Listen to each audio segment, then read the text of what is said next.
परिचय। सुप्रभात पिताजी, आप कैसे हैं?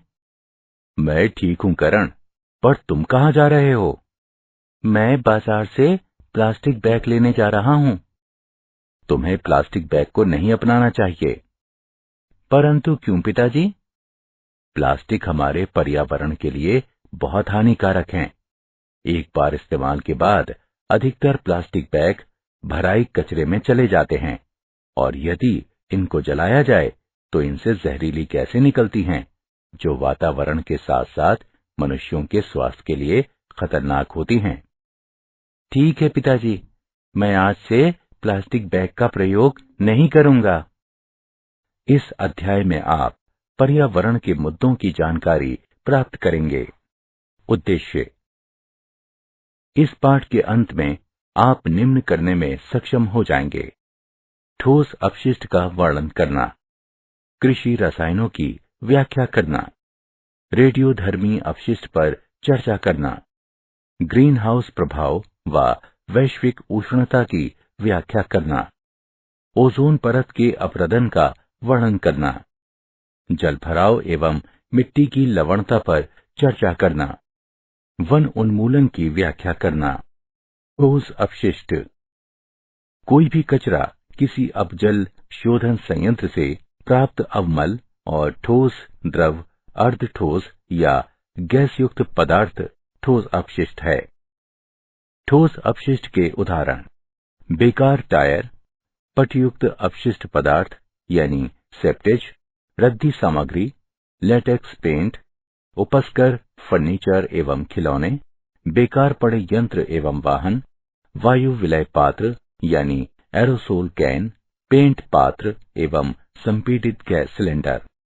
ठोस अपशिष्ट को मुख्यतः 3 वर्गों में वर्गीकृत किया जा सकता है: जैव निम्नीकरण योग्य, पुनश्चक्रण कूड़ा, जैव निम्नीकरण अयोग्य। जैव निम्नीकरण योग्य: जैव निम्नीकरण योग्य कूड़ा वो अपशिष्ट है जिसका सजीव प्राणी नाश कर सकते हैं। समुचित शोधन कर इसका उपयोग कूड़ा खाद यानी कंपोस्ट और पशुओं के लिए चारा बनाने अथवा बिजली निर्माण में किया जा सकता है। नगर निगम के अपशिष्ट पदार्थ का लगभग 60% भाग जैव निम्नीकरण योग्य अपशिष्ट है। अपशिष्ट भोजन, बगीचे का कचरा, कागज एवं गत्ते से बना अपशिष्ट तथा जैव अपकर्ष्य प्लास्टिक आदि आमतौर पर पाए जाने वाले जैव निम्नीकरण योग्य अपशिष्ट हैं। पुनश्चक्रणीय: पुनश्चक्रणीय अपशिष्ट वह अपशिष्ट है जिसको नए उत्पादों में संसाधित किया जाता है ताकि उपयोगी सामग्री की बर्बादी रोकी जा सके। पुनश्चक्रण के लाभ: बहुमूल्य संसाधनों की रक्षा के साथ साथ पर्यावरण संरक्षित करने में सहायक है। पुनश्चक्रण से हम विश्व को सुंदर और हरा भरा बना सकते हैं। इस तकनीक से जैव निम्नीकरण योग्य अपशिष्ट को नष्ट किया जा सकता है। यह स्थानीय उद्योगों को बढ़ावा भी देता है। ये ऊर्जा की बचत करता है। जैव निम्नीकरण अयोग्य अपशिष्ट: जैव निम्नीकरण अयोग्य अपशिष्ट वो अपशिष्ट है जिसका प्राकृतिक रूप से जैव अपघटन नहीं हो सकता है। इस अपशिष्ट के कारण भूमि भराव यानी लैंडफिल में लंबे समय तक बने रहते हैं, जिससे रासायनिक रिसाव द्वारा भूजल संसाधनों के प्रदूषण का खतरा बना रहता है। जैव निम्नीकरण अयोग्य अपशिष्ट के उदाहरण हैं प्लास्टिक, कांच, धातुएं इत्यादि। कुछ खतरनाक रसायन एवं विषाक्त पदार्थ यानी टॉक्सिन भी गैर जैव निम्नीकरण योग्य अपशिष्ट हैं। मूल्यांकन: आइए आगे बढ़ने से पहले देखते हैं कि तुमने कितना सीखा। सही विकल्प को उठाकर उसके संगत बॉक्स में रखें। प्लास्टिक अपशिष्ट के उपायों का अध्ययन: प्लास्टिक नायलॉन जैसे कार्बनिक बहुलकों की विस्तृत श्रृंखला से बना एक कृत्रिम पदार्थ है जिसे किसी भी रूप में ढाला जा सकता है। 57 वर्षीय अहमद खान पिछले 8 वर्षों से प्लास्टिक का उत्पादन कर रहे हैं। लगभग 8 वर्ष पहले उनकी कंपनी ने पुनश्चक्रित प्लास्टिक से एक पॉलीब्लेंड नामक पाउडर विकसित किया। इस मिश्रण को तब कोलतार में मिलाकर सड़कें बनाने के काम में लाया गया। इस प्रकार संपूर्ण प्लास्टिक कचरे का प्रभावी ढंग से इस्तेमाल किया गया। अस्पताल अपशिष्ट। अस्पताल अपशिष्ट लोगों के उपचार, निदान, टीकाकरण एवं अनुसंधान गतिविधियों के दौरान उत्पन्न होता है। इस अपशिष्ट में पैकेजिंग सामग्री, महीन जालीदार कपड़े के टुकड़े, शरीर के अंग, रोग उत्पन्न करने वाले रोगजनक, टूटे कांच, पुरानी दवाएं, ठोस, तरल एवं गैसीय रसायन आते हैं। इसमें रेडियोधर्मी अपशिष्ट भी शामिल हैं। ये अपशिष्ट संक्रामक होता है और यदि इससे वैज्ञानिक ढंग से ना निपटा जाए तो ये मानव स्वास्थ्य के लिए एक गंभीर खतरा हो सकता है। इलेक्ट्रॉनिक कचरा यानी ई कचरा। टेलीविजन, कंप्यूटर इत्यादि जैसे इलेक्ट्रॉनिक उत्पादों के निपटान को ई कचरा कहते हैं।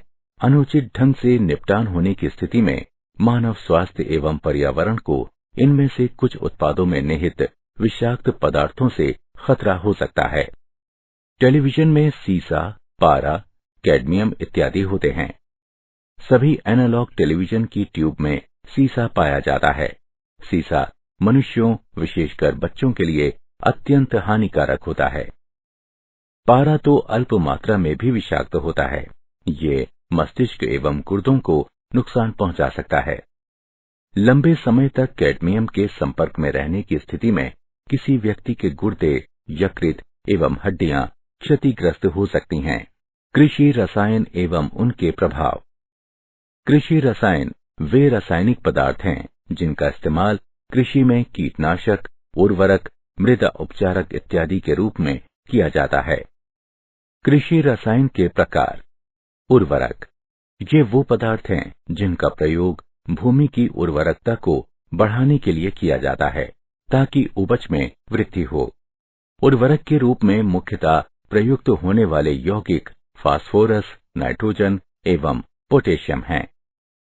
चूने और अम्ल के रूप में परिवर्तित करने वाले पदार्थ। भूमि में बोई गई फसलें या तो अति अम्लीय होती हैं या अति क्षारीय। भूमि की अम्लता या क्षारता की वजह से फसलें भूमि से उचित पोषण ग्रहण नहीं कर पाती हैं। भूमि में चूना युक्त यौगिक डालकर उसकी अम्लता को दूर किया जा सकता है। कृषि रसायन के प्रकार। मृदा उपचारक, इस प्रकार के पदार्थ मिट्टी की वातन एवं जल धारण क्षमता को बढ़ाकर मिट्टी की दशा को सुधारते हैं। मृदा उपचारक के निर्माण में गोबर की खाद, फसल के अवशेष इत्यादि का प्रयोग किया जाता है। कीटनाशक, कीटों, अवांछित पौधों इत्यादि के नाश के लिए प्रयुक्त रसायनों को कीटनाशक कहते हैं। एंटीबायोटिक, हार्मोन आदि जैसे कुछ रसायनों का प्रयोग पशुपालन में भी किया जाता है। जैव खेती का केस अध्ययन। जैव खेती का महंगा होना और सस्ता होना इस बात पर निर्भर करता है कि आप कहां पर रहते हैं। भारतीय किसान जैव खेती का अनुसरण कर रहे हैं। भारतीय किसानों की आर्थिक स्थिति मजबूत न होने के कारण उनके पास कृषि के लिए केवल जैविक उर्वरक तथा कीट नियंत्रक साधन ही उपलब्ध हैं। रमेश चंद्र डागर ने सभी कृषि प्रक्रियाओं को एक श्रृंखला में प्रबंधित किया जो कि एक दूसरे को सहारा प्रदान करती हैं तथा निर्वहनीय विकास का पालन करती हैं। रेडियो सक्रिय अपशिष्ट। रेडियो सक्रिय अपशिष्ट ऐसे अपशिष्ट पदार्थ हैं जो कि एक निश्चित मात्रा से ऊपर रेडियोधर्मिता होने पर प्रदूषित हो जाते हैं। मनुष्य पर रेडियोधर्मी पदार्थ का प्रभाव बहुत हल्का हो सकता है, जैसे त्वचा का लाल हो जाना तथा कभी कभी ये चिंताजनक भी हो सकता है, जैसे कैंसर या मृत्यु हो जाना। मानव शरीर को होने वाली क्षति निम्न दशाओं पर निर्भर करती है। विकिरण उद्भासन की मात्रा पर, विकिरण उद्भासन के समय की अवधि पर और विकिरण के प्रकार पर। विकिरण की कम मात्रा के उद्भासन से कैंसर के बढ़ने की संभावना अधिक होती है अथवा जनन क्षमता में कमी आती है। वयस्कों की तुलना में बच्चे विकिरण के प्रति अधिक संवेदनशील होते हैं। ग्रीन हाउस प्रभाव एवं विश्वव्यापी उष्णता। वायुमंडल में उपस्थित गैसें जो कि सूर्य के विकिरण को अवशोषित करती हैं तथा अवरक्त किरणों को उत्सर्जित करती हैं, के द्वारा पृथ्वी की सतह का गर्म होना ग्रीन हाउस प्रभाव कहलाता है। वायुमंडल में उपस्थित गैसें जैसे कि जलवाष्प, carbon dioxide, chlorofluorocarbon, nitrous oxide, methane आदि ग्रीन हाउस गैसें कहलाती हैं। वैश्विक उष्णता। ग्रीन हाउस प्रभाव के कारण पृथ्वी की सतह के तापमान में वृद्धि होने को वैश्विक उष्णता कहते हैं। वैश्विक उष्णता के प्रभाव। वैश्विक उष्णता के कारण वातावरण की नमी को वहन करने की क्षमता में वृद्धि हो सकती है। वैश्विक उष्णता के कारण प्रबल अकाल एवं बाढ़ की बारंबारता में वृद्धि हो सकती है। रोगाणुओं के वाहकों, जलजन्य रोगजनकों इत्यादि में वृद्धि के फलस्वरूप उष्णकटिबंधीय एवं समशीतोष्ण देशों में मनुष्य को होने वाले रोगों में वृद्धि होगी। वैश्विक उष्णता के कारण हिमनद पिघलते हैं, जिसके फलस्वरूप समुद्र का जल स्तर बढ़ जाता है। वैश्विक उष्णता के कारण तापमान का परास बदल जाता है। इस परिवर्तन के कारण जीवों के उच्च और अंकशाखीय वितरण पर प्रभाव पड़ता है। समताप मंडल में ओजोन अवक्षय।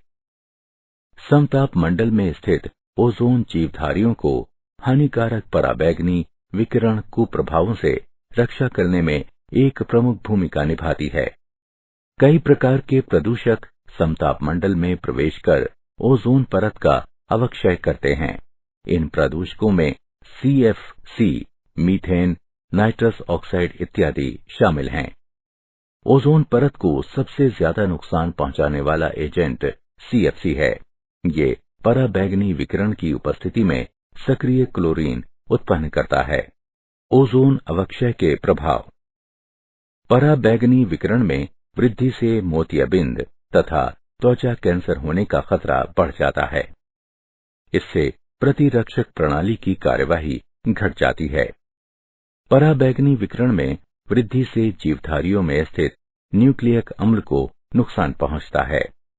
पराबैंगनी विकिरण पादप पलवक यानी फाइटोप्लैंक्टन एवं पौधों में प्रकाश संश्लेषण की प्रक्रिया को बाधित करता है, जिसके फलस्वरूप आहार श्रृंखला प्रभावित होती है। संसाधन के अनुचित प्रयोग और अनुचित अनुरक्षण द्वारा निम्नीकरण। प्राकृतिक संसाधनों का निम्नीकरण इस प्रकार होता है। मृदा अपरदन और मरुस्थलीकरण। ऊपरी उर्वर मृदा के क्षरण को मृदा अपरदन कहा जाता है। किसानों के लिए वर्षा की बूंदें एक समस्या हो सकती हैं यदि ये खाली पड़ी मिट्टी पर गिरें। वर्षा के कारण मिट्टी बह जाती है तथा शेष भाग हवा में विलीन हो जाता है। उपजाऊ या बंजर जमीन की अबाधित चराई, बारंबार दहन, अधिक खेती जैसे मानवीय क्रियाकलाप से मिट्टी को अनुपजाऊ बनाना मरुस्थलीकरण कहलाता है। जलाक्रांति और मृदा लवणता। मृदा का जल से संपृक्त होना जलाक्रांति कहलाता है। जलाक्रांति से लवणता की प्रक्रिया शुरू होती है। लवणता से तात्पर्य मृदा में सोडियम, मैग्नीशियम एवं कैल्शियम के विलय लवणों का इस हद तक एकत्र होना है कि मिट्टी में उर्वरता बहुत कम रह जाए। पौधों की जड़ों में लवण की बढ़ी हुई मात्रा जड़ों की आसपास की मिट्टी से जल खींचने में रुकावट डालती है। वन उन्मूलन। वनों के विनाश को वन उन्मूलन कहते हैं। विश्व के खासकर कटिबंधीय देशों के वन क्षेत्र में तेजी से कमी हो रही है। वन उन्मूलन के मुख्य कारण। जनसंख्या विस्फोट। मानव ने खेती, आवास, कारखाने एवं अन्य कार्यों के लिए व्यापक स्तर पर वनों का नाश कर दिया है। अंधाधुंध चराई। अंधाधुंध चराई से मिट्टी को नुकसान पहुंचता है। नाशक जीव। कई प्रकार के नाशक जीव व कीड़े पेड़ों की पत्तियों को खाकर तथा बीमारी फैलाकर पेड़ों का नाश कर देते हैं। जंगल की आग। ये आग पूरी तरह विकसित पेड़ों, उनके बीजों का नाश कर देती है ये जानवरों के लिए भी उतनी ही खतरनाक है। मौसम। अपनी चरम स्थितियों में मौसम जैसे गर्मी, तूफान इत्यादि वनों का नाश कर देते हैं। वन उन्मूलन के प्रभाव। वन उन्मूलन के फलस्वरूप बहुत सी प्रजातियों के पर्यावास समाप्त हो गए हैं। वन उन्मूलन के फलस्वरूप जलवायु परिवर्तन होता है। वन उन्मूलन से सूर्य की रोशनी को रोकने वाली छतरी का नाश भी होता है, जिसके फलस्वरूप पौधों एवं पशुओं का जीवन प्रभावित होता है। वन उन्मूलन के कारण वनस्पति एवं प्राणी जगत का नाश होता है। वह प्रक्रिया जिसमें काटे गए वनों को फिर से लगाया जाता है पुनर्वनीकरण कहलाती है। वन संरक्षण में लोगों की भागीदारी। एक अध्ययन। वन संरक्षण में लोगों की भागीदारी का एक उदाहरण है चिपको आंदोलन। पहला चिपको आंदोलन अप्रैल सन 1973 में शुरू हुआ और अगले 5 वर्षों में ये तत्कालीन उत्तर प्रदेश में हिमालय के कई जिलों में फैल गया। गांव वाले वृक्षों की रक्षा के लिए वृक्षों से लिपट कर खड़े हो गए। क्या आप जानते हैं, उपग्रह से प्राप्त नए आंकड़ों से पता चलता है कि अंटार्कटिका में सी आइस यानी समुद्री बर्फ वास्तव में बढ़ रही है। सुंदरलाल बहुगुणा चिपको आंदोलन के एक नेता थे, जिन्हें 1981 में पद्मश्री सम्मान, 1987 में राइट लिवलीहुड सम्मान तथा सन 2009 में पद्म विभूषण से विभूषित किया गया। सारांश। आइए हमने जो कुछ सीखा है उसे संक्षेप में दोहराएं। किसी भी प्रकार का कचरा तथा एक अपशिष्ट जल उपचार संयंत्र से प्राप्त अवमल ठोस अपशिष्ट कहलाता है।